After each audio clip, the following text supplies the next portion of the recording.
लोगों को मरना था। त्रिएक प्रभु की स्तुति करेंगे, पिता को, पुत्र को और पवित्र आत्मा को, आदि में, अब और सदा के लिए, युगानुयुग महिमा महिमा महामहिमा उसी को मिले। आमीन। पिता के, पुत्र के और पवित्र आत्मा के नाम से आमीन। ये ईश्वर तुझे पिता के, पुत्र के और पवित्र आत्मा के साथ प्रत्यक्ष हुए, हम धन्यवाद करते हैं तेरी प्रतीक्षा के लिए, और हम जो धन्यवाद करते हैं कि तूने हमें इस समय दिया कि हम तेरा आराधना कर सके। इसके बावजूद कि तेरे सिद्ध सर स्वर्गदूत और सारे पवित्र परलोक में करते हैं, तू चाहता है कि हम भी तेरी स्तुति करें, इसलिए हम तेरी स्तुति करते हैं। तूने जो सृष्टि की रचना की है, तेरा नाम उस सभी के ऊंचाई पर है। सारे सृष्टि के साथ साथ हम भी उसे नमस्कार करते हैं। इस आराधना के पर मुझे महिमा मिले और यहाँ के हर एक विषय पर तेरी आशीष रहे, प्रभु के नाम से मांगता हूँ, आमीन। ये प्रिय जो प्रभु में हो, जब हम अति पवित्र परमेश्वर की उपस्थिति में आते हैं और पूर्ण रीति से इस आराधना पर सबसे पहले हमारी स्थिति जो पाप में है उसे कबूल करना हमारे लिए अच्छा है। अगर हम कहेंगे कि हमें कोई पाप नहीं है तो हमें कुछ अच्छा भी नहीं होगी। अगर हम हमारे पापों को कबूल करें, क्योंकि भरोसेमंद अधर्मी परमेश्वर है, वो अपने सारे पापों को क्षमा कर हमारे सारे अधर्मों से भी पवित्र बनाएगा। हम उसे झूठा ठहराएंगे अगर हम कहें कि हमें कोई पाप नहीं है, तो उसका वचन हमें नहीं होगा जो कहता है क्या ही धन्य है वो जिसका अपराध क्षमा किया गया और जिसका पाप ढांपा गया हो। क्या ही धन्य है वह मनुष्य जिसके अधर्म का यहोवा लेखा न ले और जिसके आत्मा में कपट न हो। हम सब हमारे पापों को कबूल करें, मुसाफत करिए। दोस्तों, हे पवित्र परमेश्वर, हम हमारे जन्म से, कर्म से पापी हैं, हमारे ख्यालों से, दृष्टि से पापी हैं, सुनने से, बोलने से हम पापी हैं, बर्ताव से, क्रियाओं से हम पापी हैं। हमें कोई योग्यता नहीं कि तेरी कृपा हम पर हो, हमें क्षमा कर, या हम तेरे नाम से मांगते हैं, आमीन। प्रियजनों, पिता अपना प्रेम जो अपरंपार है, विश्वासियों के सही पापों को क्षमा कर रहा है, वह हमारे पापों को कभी याद में रहेगा। उस पिता की हम नित्य स्तुति करेंगे। हे पिता, तू सारे पापियों को घृणा करना था क्योंकि तू पवित्र है, लेकिन तू ऐसे न कर, सभी को अपने करीब लेकर क्षमा कर रहा है, इसलिए हम आपको वंदित करते हैं, आमीन। सभी प्रमुख स्तुति करते हैं। हे पिता, पृथ्वी अंबर से बढ़कर, सोने शाम से बढ़कर यह जो महान उपहार जो पवित्र शास्त्र में दिया है, इसलिए हम तेरी स्तुति करते हैं। तो हमें स्वयं बताने वाली सारी बातें इस किताब में रखा है, इसलिए हम तेरी स्तुति करते हैं, आमीन। हमारे विश्वास शपथ कहेंगे।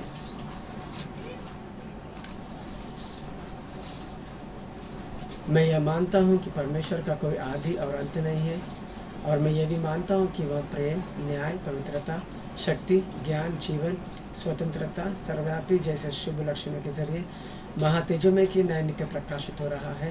मैं यह मानता हूँ कि प्रभु यीशु अपने रूप में मनुष्य के न्याय और अपने अनादि सत्य के जरिए परमेश्वर के न्याय चलते हुए अनमोल वचनों से, उपकारों से, बड़े चमत्कारों से, मेरे पाप, मेरी बीमारियाँ, मेरे दोष अपने सलीब पर लेकर मरने से और कब्र से तीसरे दिन बाहर निकलकर परलोक जाने के जरिए अपने सत्य प्रभुता और प्यार को साबित किया है, और अब वह सभी के लिए विज्ञापन प्रार्थना कर रहा है।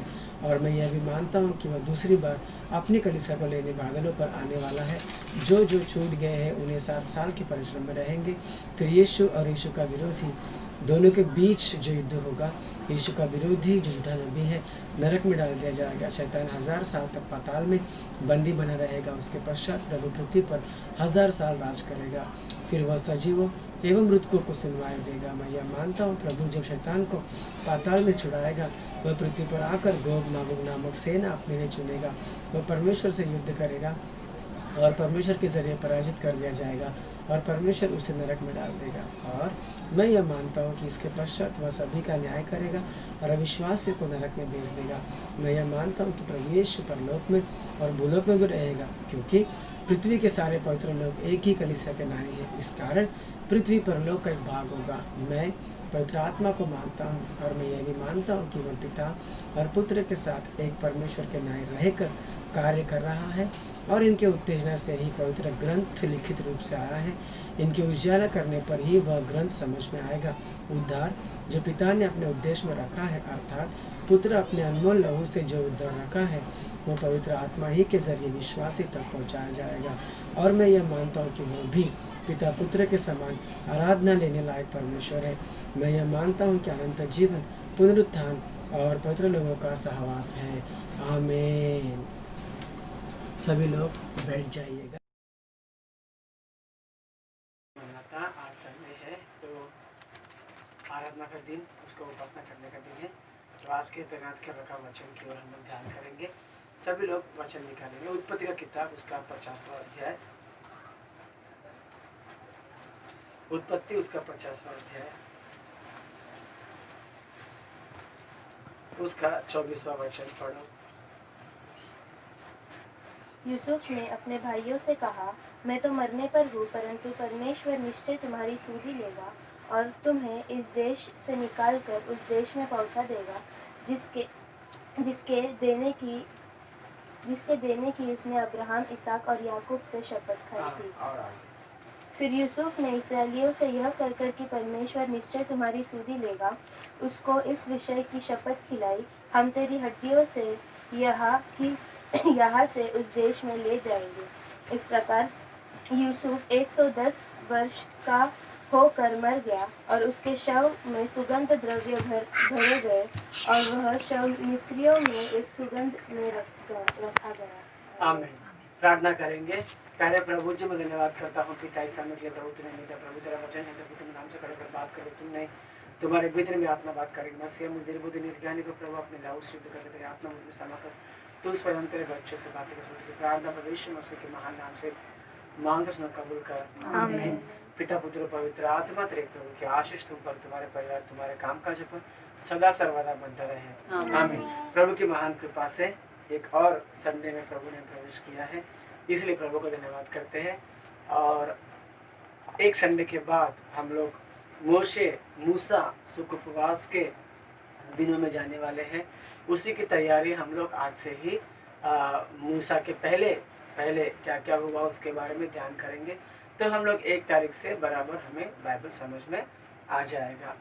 तो सबसे पहले अब्राहम, उसके बाद इसहाक, उसके बाद याकूब, ये तीनों का नाम से परमेश्वर अपना नाम जोड़ लिया कि मैं अब्राहम का परमेश्वर हूँ, मैं इसहाक का परमेश्वर हूँ और मैं याकूब का परमेश्वर हूँ। तो याकूब के बच्चों में से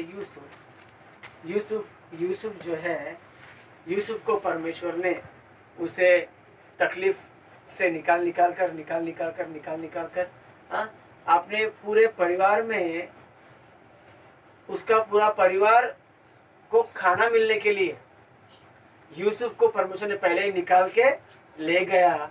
और याकूब को लगा कि वो मर गया, परंतु वो मरा नहीं, वो दोबारा आ गया। वैसे ही हम लोग हमेशा बोलते हैं कि जो भी विश्वास करते हैं कि यीशु मसीह मरा और जी उठा, वैसे ही यीशु के नाम से जो भी सोए हैं वो सब भी क्या हो जाएंगे, फिर से जी उठेंगे। तो उसी प्रकार से यूसुफ को भी इस जगह तक पहुंचने के लिए, यानी धान के भंडार में से बांटने का अधिकार उसको दिया गया है। और इस जगह तक पहुंचने के लिए कितने मुश्किलों का सामना यूसुफ को करना पड़ा। जितना मुश्किलों का सामना आप करोगे ना, उतना ही विश्वास में आप आगे बढ़ते रहोगे। यूसुफ कितवा पीढ़ी है? अब्राहम के बाद इसहाक के बाद याकूब का बेटा चौथा पीढ़ी जो है वो यूसुफ है। और यूसुफ के पहले कितने सारे भाई लोग हैं, और वो छोटा है बाकी लोगों में। ठीक है, तो याकूब जो है उसके बच्चे को बहुत सारा प्यार करता था। हम जिंदगी में ना कभी किसी को ज्यादा प्यार करते हैं ना, परमेश्वर से भी ज्यादा। मैं ये नहीं बोल सकता हूँ कि याकूब ने इस यूसुफ को परमेश्वर से भी अधिक प्रेम किया। इसके तो मैं उसके बारे में मैंने बात कर रहा हूँ, क्योंकि बाइबल में लिखा है कि याकूब ने अपने सारे बच्चों से अधिक यूसुफ से प्रेम किया। ठीक है दोस्तों, तो हम उस बात से मैं ये कह रहा हूँ कि अगर हम प्रभु को छोड़कर हम किसी भी व्यक्ति को या किसी भी बच्चे को या किसी भी रिश्ते को प्रभु से भी बढ़कर अगर हम प्यार करते हैं, तो प्रभु उस चीज को सबसे पहले दूर कर देता है। ठीक है, हालांकि ये और बात है कि यूसुफ दोबारा मिला और याकूब के जान में दोबारा जान आ गया। ये परमेश्वर की ही मर्जी है। और यूसुफ को प्रभु वहां से अलग करना और बहुत सारे तकलीफ, हर कदम कदम पे तकलीफ। जिस तरीके से मूसा अपने प्रभु के लोगों को लेकर निकलते ही हर कदम में तकलीफ, निकलने के पहले भी तकलीफ, हाँ, राजा से बात कर, कोई खाने की बात नहीं है।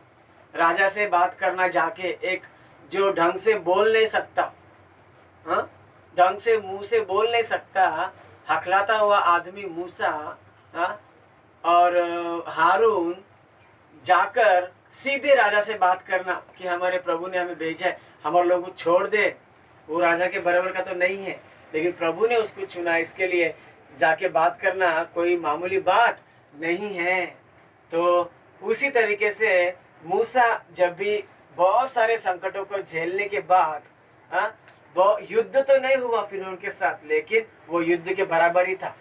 उसके देश से, उसके सामने से, हाँ, उसके क्या बोलते हैं ना, दहलीज से पार करते हुए इतने लाख लोगों को देश को खाली करवा के लेके जाना, और फिर उन हाथ में हाथ धर के बैठना, और ये जो दिन जो पूरे गए निकलने के पहले, वो खाने वाले दिन तो नहीं थे, वो बहुत सारे मुश्किलों का घड़ी था। तो वैसे ही उतना मुश्किल निकलने के वक्त का सामर्थ पाने के लिए प्रभु ने मूसा को बहुत सारे मुश्किलों का सामना पहले ही करवाया।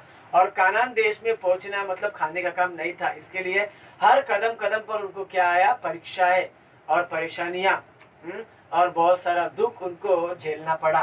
तो ये जो दुख होता है ना, ये परिश्रम जो होता है, उससे विश्वास जो होता है वो एकदम यानी कड़क, यानी विश्वास में बढ़ जाते हैं हम लोग विश्वास में बहुत ज्यादा तभी तब्दील होते हैं जब हम परिश्रम का सामना करके आते हैं। ठीक है दोस्तों, अब उसी प्रकार जिसने मानो 10वीं का एग्जाम कभी दिया ही नहीं, उसको 10वीं एग्जाम दो तो उसके लिए बहुत मुश्किल होगा। लेकिन जो 10वीं का एग्जाम दिया, 12वीं का एग्जाम दिया, उसको बोलो दोबारा 10वीं एग्जाम दो तो वो आराम से दे पाएगा, क्योंकि एक बार वो परीक्षा गुजरने के बाद उसको दोबारा देना कोई बड़ी बात नहीं है। तो वैसे ही हर कदम में हम लोग क्या करते हैं, तकलीफ जब होता है ना, तो प्रभु हमें आगे की ओर बढ़ा के लेके जाता है, इस बात का ध्यान रखना चाहिए। अभी यूसुफ के बारे में हम यहाँ पर देखेंगे, उत्पत्ति उसका 50वां अध्याय, उसका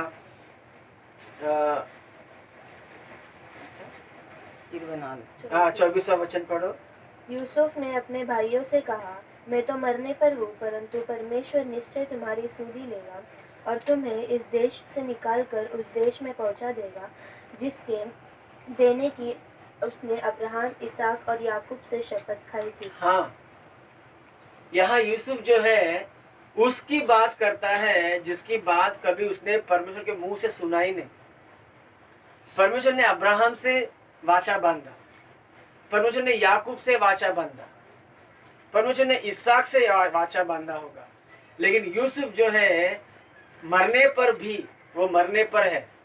ठीक है, और बहुत बुढ़ापे में, अच्छे बुढ़ापे में 110 साल का होने के बाद उसने ऐसे लिखा है कि उसके परिवार का इफ्राइम के 3 पीढ़ी को देखा उसने। इफ्राइम के 3, यानी इफ्राइम ने इफ्राइम के भी 3 पीढ़ी को देखा।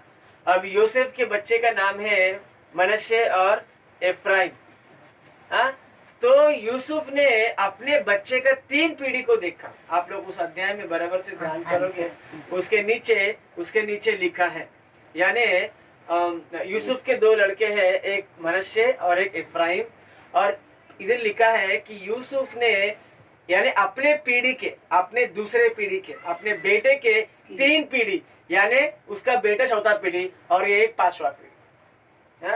यूसुफ खुद एक पीढ़ी, यूसुफ का बेटा एक पीढ़ी, दूसरा पीढ़ी, अब यूसुफ के बेटे के 3 पीढ़ी, यानी उसने टोटल 5 पीढ़ी देखे हैं।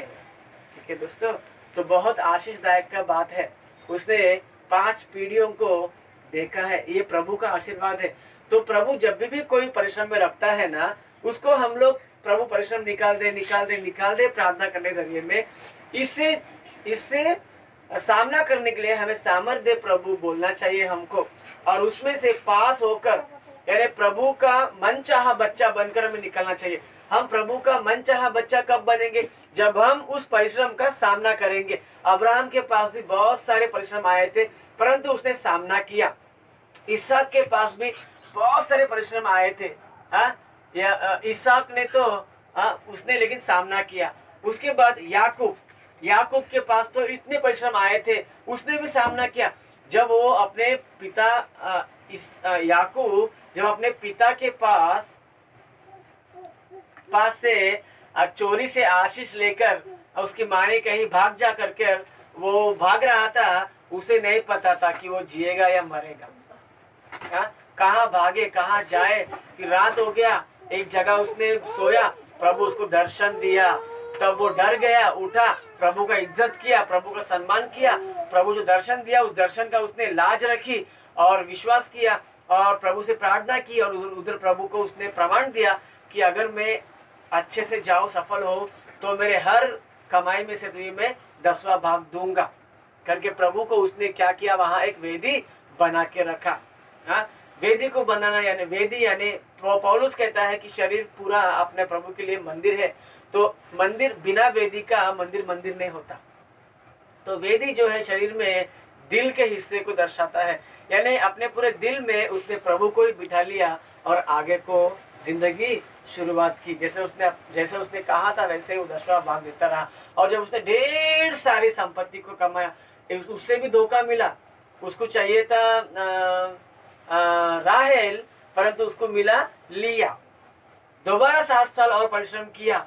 ये परिश्रम की बात नहीं है तो क्या है? इतने 14 साल तक रहना, दूर रहना बहुत बड़ी बात है। तो उसके बाद जब अपने गांव को वो लौटने के लिए पर था, उसको तभी भी शक आया कि मेरा भाई मुझे मार डालेगा, पता नहीं मैं जीऊं या मरूं। इस तरीके से वो आगे चलता गया और अपने प्रभु का दिमाग का इस्तेमाल करते हुए, प्रार्थना करते हुए अपने संपत्ति में से आधी संपत्ति आगे बेच देता है और बोलता है कोई अगर मेरा भाई पूछे तो बोलो उसके लिए भेंट है करके, यानी वो मार न दे करके। और उसके बाद उसके बच्चे लोग को आगे बेचता है, यदि कोई पूछे कम से कम मेरे बच्चे को देख के तो वो चाचा लग जाएगा बच्चे लोगों का, तो कम से कम चाचा ताऊ जो भी वो लगेगा, उसको तो दया आएगा मेरे बच्चे देखकर, इस बच्चे लोग को देख के वो मुझे मारेगा नहीं, ये सोच के वो बच्चे लोग को आगे बेचता है ना। उसके बाद डर डर के वो आगे जाता है, यानी कदम कदम पे मैं मरूंगा या जीऊंगा उसको भी पता नहीं था। इतने मुश्किल का सामना वो कर रहा था। ऐसे ही घड़ी अपने जिंदगी में आती है कि मैं जीऊंगा या मरूंगा प्रभु, लेकिन हम क्या करना चाहिए, उस मुश्किल घड़ी का सामना करना चाहिए। एक ट्रेन जब निकलती है, गांव की गाड़ी यहाँ बम्बई से, उसे 1500-2000 मील की लंबा सफर तय करना पड़ता है। इतने लंबा सफर तय करना पड़ता है, लेकिन वो सामने की ओर दौड़ता है और पूरा करने तक दौड़ता है। वैसे ही पौलुस भी कहता है कि पहले तीमुथियुस में लिखा है कि मैंने अच्छी दौड़ दौड़ी, मैंने अपनी दौड़ पूरी कर ली। तो वैसे ही हम जिंदा हैं तो हम भी सामने की ओर दौड़े, प्रभु की ओर दौड़े और अपना दौड़ क्या करे, पूरा करे। और यहाँ पर यूसुफ ने अपनी 5 खुद को मिलाकर 5 पीढ़ी को उन्होंने देखा। ये आशीषदायक बात है। यूसुफ के साथ भी क्या क्या हुआ आप लोगों को मालूम है। वो कोसा गया अपने ही लहू के, यानी भाइयों के पास से वो कोसा गया और वो बेच दिया गया। मार डालना चाहा उसको, लेकिन इतने से बच गए उसको मारने में, किंचित बच गए। उसको तो मारने का प्लान हो ही गया था, मार डालेंगे इसको, लेकिन दोस्तों थोड़ा ही बच गया। दाऊद कहता है ना कि मेरा पीछा करने वाले, मुझे मार डालने वाले मेरे करीब आ गए हैं, थोड़ा ही रह गया था, तो कब उनको ये करेगा करके। वैसे यूसुफ को भी उसके ही भाई लोगों ने मार डालने के लिए इतनी रद्दी भर जगह बच गया था, बस मारने ही पर थे। परंतु उस छोटी सी जगह से एक सोच से प्रभु ने उनमें एक सोच डाली और प्रभु ने वो इस एक सोच से यूसुफ को वहां से पार करा दिया। वैसे ही दोस्तों हम मरने ही, ऐसा लगता है कि मैं अभी मर ही जाऊंगा, पता नहीं मेरा क्या हो जाएगा, लेकिन एक सोच, तुम्हारा एक विश्वास, एक सोच के वजह से अगर तुम खड़े रहोगे विश्वास के साथ, तो प्रभु तुम्हारे विश्वास के जरिए आपको आगे पहुंचाएगा। हिचकिया जब भी मरने पर था, प्रभु ने सोच लिया वो मरेगा, उसने क्या किया, दिठाई की, उसने खड़ा रहा और प्रार्थना किया। उसकी एक सोच कि प्रभु मैं प्रार्थना करूंगा, और उसने प्रार्थना किया तो प्रभु ने क्या किया, उसकी एक प्रार्थना से, एक सोच से, विश्वास भरी प्रार्थना से उसको और 15 साल दिया। वैसे याकूब में लिखा है दोस्तों 5वें अध्याय में कि विश्वास भरी प्रार्थना रोगी को चंगा करती है। अगर वो कोई पाप भी किया होगा तो उसके लिए वो क्षमा की जाएगी, और उस प्रार्थना, विश्वास भरी प्रार्थना रोगी को उठ खड़ा करता है, यानी रोग क्या हो जाता है, निकल जाता है। तो हमें रोग में भी सामना करना है, सामने चलना है, मुश्किलों का सामना करना है। खटिया पर होंगे तो भी हमें सामना करना है। तो हर सामना करने के बाद यूसुफ ने बहुत सारा सामना किया, उसके बाद प्रभु ने उसको उस अधिकार पे रखा जिस अधिकार का वो काबिल नहीं था, परंतु प्रभु ने उसको काबिल बनाया। वो काबिल कैसे बन गया? मुश्किलों को पार करते करते करते, पास होते होते होते प्रभु की नजर में अच्छा बनते गया। एक भी बुराई उसने अपने आप में आने को नहीं दिया। जब वो जीते जी, जब वो जवान था तभी भी उसने बुराई को वहां आने, ठीक उसी प्रकार दोस्तों परमेश्वर यीशु मसीह कहता है ना कि तुम संसार में हो परंतु संसार के नहीं हो। तो वैसे ही यूसुफ जो है मिस्र देश में तो था ही, परंतु वो मिस्र देश का कभी भी नहीं बना। वो उधर तो था मगर वो उधर का नहीं था, उधर का वो था ही नहीं। आखिर मरते वक्त भी बुढ़ा हो गया, 110 साल का हो गया। अब वो बोलता है मैं मरने पर हूं, लेकिन बोलता है वो उस 5 पीढ़ी, देखो प्रभु ने ना यूसुफ को 5 पीढ़ी देखने का जो मौका दिया, तो उसने यूसुफ ने क्या किया पता है? उस अवसर को बहुमूल्य समझा। पौलुस कहता है एफेसियों में कि दिन बहुत खराब है, इसके लिए अवसर को बहुमूल्य समझो, अज्ञानी मत बनो, ज्ञान के तरह तुम लोग क्या करो, आगे बढ़ो। तो वैसे ही यूसुफ अज्ञानी नहीं बना। 110 साल में भी उसने क्या किया? जो प्रभु ने उसको 5 पीढ़ी को दिखाया, तो 5 पीढ़ी को देख के वो दांत निकालते बैठा नहीं यूसुफ, बिल्कुल भी। उसने क्या किया पता है क्या? उस 5 पीढ़ी को उसने क्या बताया उनके सामने? अब्राहम का परमेश्वर वो आएगा तुम्हारे सुधि लेने के लिए, आएगा। कितना बड़ा विश्वास है! ये जीते जी मरने पर है, परंतु वो अपनी पीढ़ी को सिखा रहा है कि परमेश्वर आएगा, स्वयं प्रभु ही आएगा, तुम्हारे सुधि लेगा और तुम्हें यहां से लेके जाएगा। अपनी पीढ़ियों को बोल रहे हो, अपनी पीढ़ी को समझा रहे हो, ताकि वो लोग क्या करे? अपनी पीढ़ी को बोले। इसके लिए हमें प्रभु अगर अपनी पीढ़ी को दिखाता है तो हमें भी इस तरीके से यूसुफ जैसे सिखाया उनको, वैसे अपना काम है अपने पीढ़ी को सिखाना। भले तुम मरने पर हो, भले तुम बीमार हो, भले तुम कैसे भी हो, अपने पीढ़ी को सिखाओ, अपने पीढ़ी को जताओ कि परमेश्वर आएगा, दूसरा आगमन आएगा, प्रभु आएगा, तुम्हें लेकर जाएगा। तब तक तुम बिना पाप किए, बिना बुराई से रहे, अच्छे से रहो, विश्वास में रहो, प्रभु तुम्हें लेके जाएगा, तुम्हारी सुधि लेगा करके हम प्रभु की बातें जो है, जो प्रभु ने अपने को इतना पीढ़ी दिखा रहा है, 1 पीढ़ी, 2 पीढ़ी, 3 पीढ़ी, तो उनको बोलना आवश्यक है अपने पास बिठा के। यही यूसुफ ने किया। यूसुफ ने भी, वो तो ये मिस्र देश से कभी हुआ ही नहीं, हो कितना बदनामी सहा, परंतु मिस्र देश का नहीं हुआ। जेल में गया, उस देश का नहीं हुआ, ठीक है। अधिकारी बना। बहुत से लोग है ना, जब है ना सत्ता हाथ में आता है ना, तो उस देश के रंग में रंग जाते हैं, उधर ही रह जाते हैं वो लोग कि अगर मैं यहाँ इस देश छोड़ के जाऊं तो मेरे हाथ में सत्ता नहीं रहेगा, अधिकार नहीं रहेगा बोल के, वो अधिकार के लिए बहुत से लोग उनके हाँ में, उस देश के राजा के हाँ में हाँ मिला लेकर, अधिकार लेकर वो क्या करते हैं, वो लोग ये हो जाते हैं। उसने भले शादी भी वहां पर की, परंतु वो उस देश का बिल्कुल भी नहीं रहा। जिस तरीके से हम ऐसा बोलते हैं कि हर पहलौठा परमेश्वर का है, ठीक है। तो हर पहलौठे की शादी जब होती है, वो दूसरे गांव से, दूसरे देश से अपनी लड़की लेके आता है, वो वहां से लड़की लेके अपने वंश में आता है, परंतु उस देश का वो कभी भी नहीं बनता है। वैसे ही हम प्रभु में है, हम प्रभु के वंश में हैं, हम प्रभु के गोत्र में हैं, हम मसीह के संग हैं, हम मसीह के लहू और शरीर लेने में से हिस्सेदारी में हैं। तो हम प्रभु के साझेदारी मानना चाहिए, परंतु हमारे ससुराल वाले के साझेदारी यानी शैतानी लोग जहाँ कहीं से भी लेकर आए, ठीक है, अपने बहू को, अपने पत्नी को जहाँ कैसे लेके आए, वहाँ का मत बनो। जैसे एक आदमी घर जमाई नहीं बन सकता और जो बनेगा तो वो उस पर कितने ताले होते हैं, वो सृष्टि के खिलाफ है। तो वैसे ही हम भी इस संसार का घर जमाई बन के नहीं बैठना चाहिए।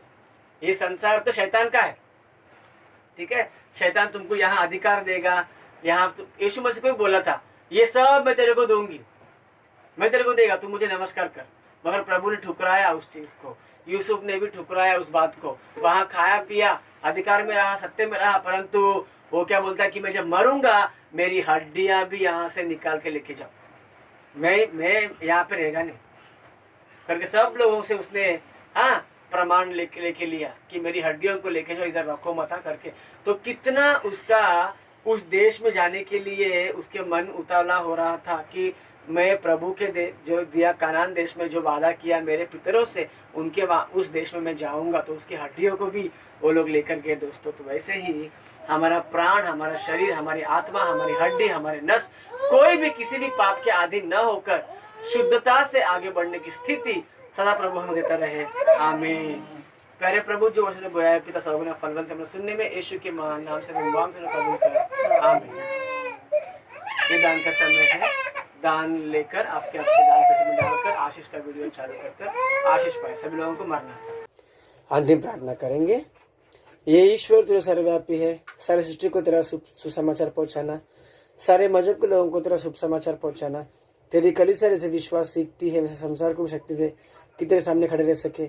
मजहब की बातों को, मिशन के विवाद, गलत प्रचार, पाप के परीक्षाएं, पापों से नष्ट, इन सब से बचाए रखना। अकाल के समय में, रोग के समय में, अज्ञानता के दिनों में इन सभी के जरिए मानव को अपनी तरफ कर लेना। उन सारे कामों में तेरा आशीर्वाद उंडेल जो संसार के लिए उपकार जान पड़ते हैं। विश्वासियों को तेरे पवित्र आत्मा से भरकर प्रभु यीशु के दूसरे आगमन के तैयार कर। हर परिवार वालों को, गरीबों को, पाठशालाओं को, वेदशालाओं को, अनाथशालाओं को, बाइबल सोसाइटी को, ट्रैक सोसाइटी को, हर व्यवसाय पर, जल पर, पृथ्वी पर, निर्जन प्रदेशों में भी हवा पर यात्रा करने वाले यात्रियों को सरकार उनके कामों पर तेरे पहरे के स्वाधीन बढ़ोतरी दे। ज्योतियों पर, पक्षियों पर, पशुओं पर, वृक्षों पर, खेतों में, यानी तेरी सारी सृष्टि पर नित्य अपनी करुणा दृष्टि प्रकाशित किए रख।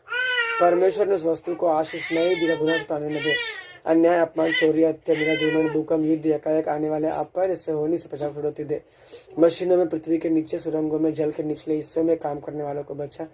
जहरीले कीड़े मकोड़ों से होकर जानवरों से, दुर्जनों से हमें बचा। भूली हुई बात को हमसे समर्पित करते हैं।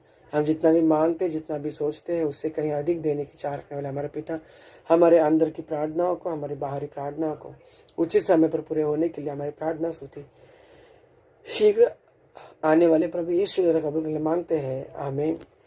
हे पिता, तुझे स्वर्ग में है, तेरा नाम पवित्र माना जाए, तेरा राज्य है, तेरी इच्छा स्वर्ग में पूरी तरह से पृथ्वी पर भी हो।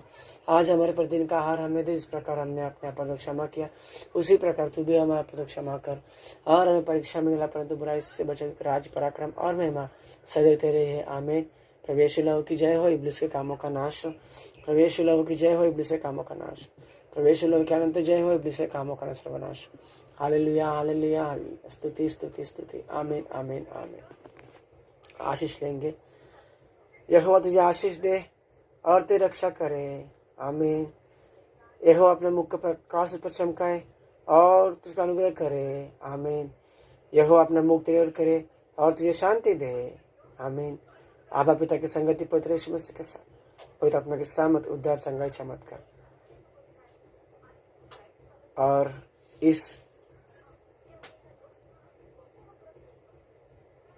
महामारी से, रोग से, वायरस से छुटकारा, सुरक्षा, कवच सदा सर्वदा तुम्हारे परिवार, तुम्हारे कामकाज, तुम्हारे भीतर आते, तुम्हारे बाहर जाते, तुम्हारे सारे सोच विचारों में सदा सर्वदा बनता रहे।